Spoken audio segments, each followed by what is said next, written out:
Il Consiglio federale della Lega Nord, riunito oggi in via Bellerio a Milano, ha votato all'unanimità la candidatura di Luca Zaia alla presidenza della regione Veneto e di fatto ha commissariato per il periodo elettorale la Liga Veneta. Il direttivo presieduto dal segretario Matteo Salvini pare dunque abbia messo la parola fine alla disputa scatenata nelle scorse ore dal sindaco di Verona, Flavio Tosi, che non voleva riconoscere l'imposizione lombarda nelle scelte per le regionali. Alla fine anche Tosi avrebbe votato a favore di Zaia, ma nel lungo consiglio di via Bellerio c'è stata anche l'istituzione della figura di questo commissario elettorale che traghetti nel periodo delle regionali la Liga Veneta. Si tratta di Giampaolo Dozzo, trevigiano, ex capogruppo della Camera della Lega Nord, nominato nel pieno della sfida tra l'allora segretario Bossi e Roberto Maroni, che lo volle anche alla segreteria del Friuli Venezia Giulia.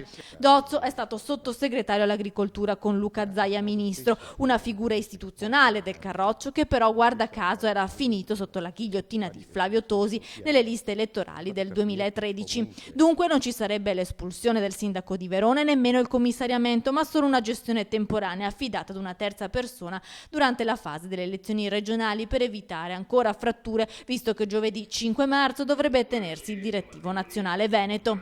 Giampaolo è una persona che conosco benissimo, è sempre stata una persona leale, corretta, è un uomo di esperienza e metterà la sua saggezza a servizio del partito, quindi un'ottima scelta da parte del federale.